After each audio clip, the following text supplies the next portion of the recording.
234 years ago, the founding Caucasian fathers of America gave us the Second Amendment. Time's running out, Richard. We're coming after you and every motherfucker that stole this election with our Second Amendment. Subpoenas be damned.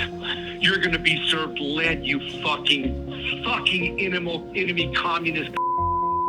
You will be served lead.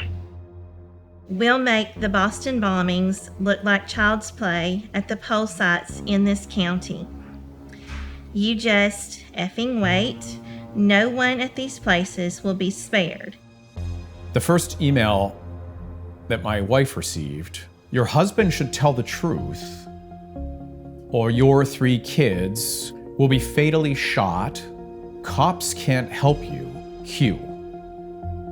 Then provides a link to an image of our home.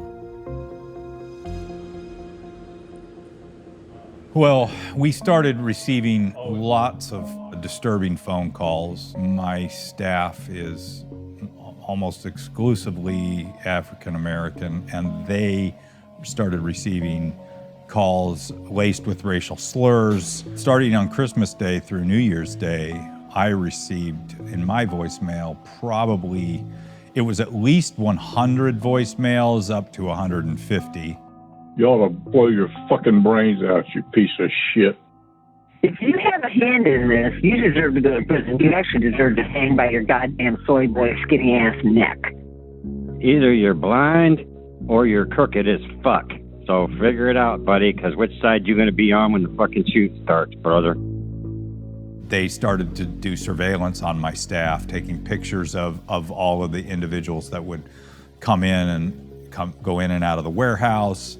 They would take pictures of their license plates. And I think at that point, especially for my staff and I, we were feeling as though we were under siege. So this email is what we had received on January the 2nd. It states, this election is effing rigged. Detonations will occur at every polling site set up in this county. No one at these places will be spared. My first thought was, this cannot be happening here. This does not happen in Paulding County. The first calls I made were to the higher ups.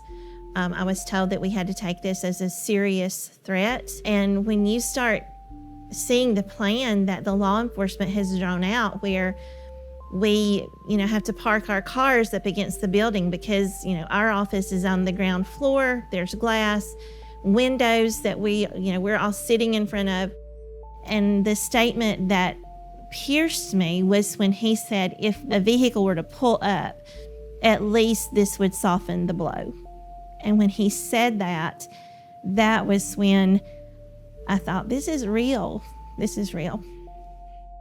How dare someone pick this county to try to basically scare the voters out of going and casting their vote? There was a concerted effort to discredit the results from Philadelphia before a single vote was cast or counted.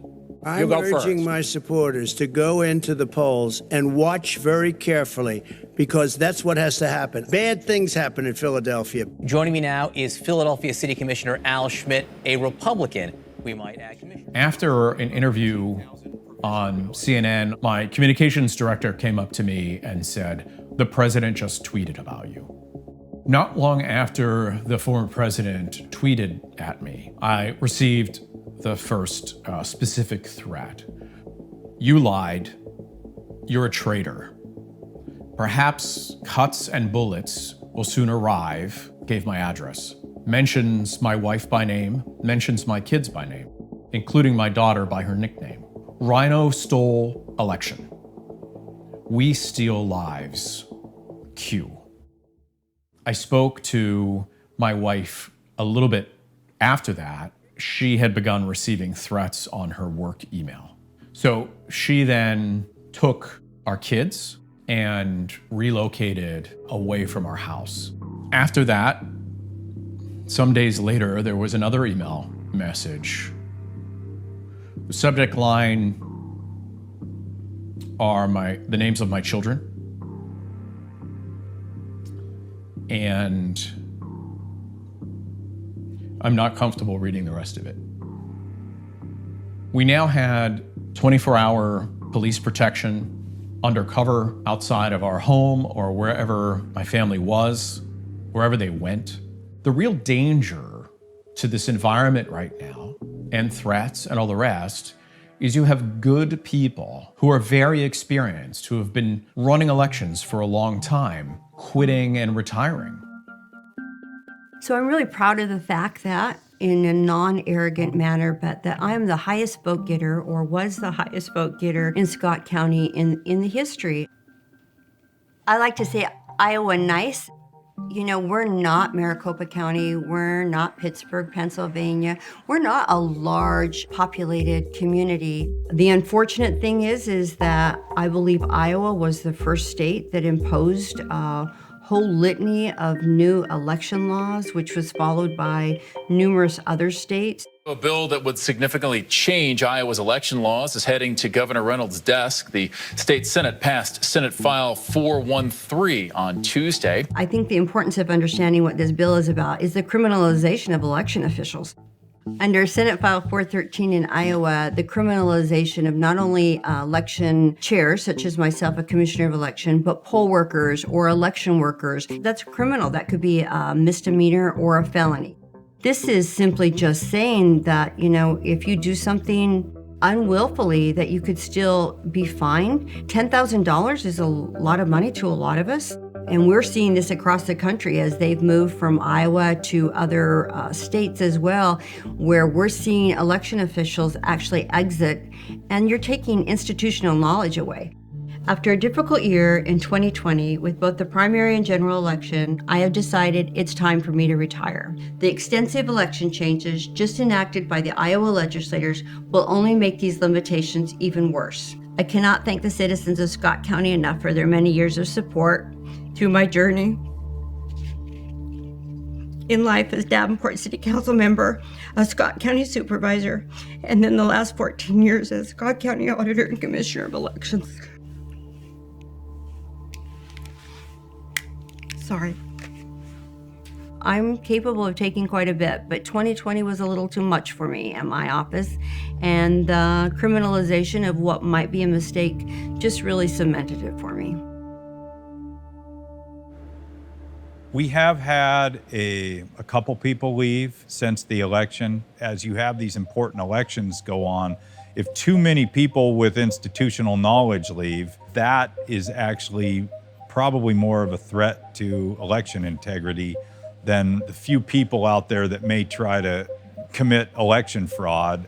I think at this point I've decided to stay because, you know, if I leave, I think the conspiracy theorists, they win.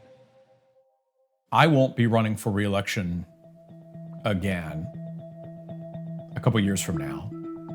I had made that decision before any of this, but having gone through it, I think it's confirmed that it's the right decision. I think we're at a dangerous spot, not only because so many election administrators will likely be leaving after this last presidential election, but who could potentially be filling their places. We did lose a lot of good people in elections throughout the state.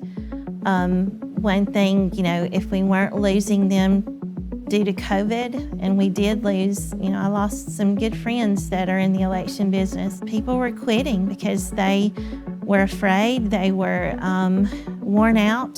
The 2020 election seems to have just not stopped. Whether it's calls for these sort of sham audits across the country, or legislation that's being passed in state houses attempting to reform the election code in ways that will limit or restrict access in the name of increased voter integrity. So I think the 2020 election and its aftermath are still very much with us, and I don't see any end to it yet.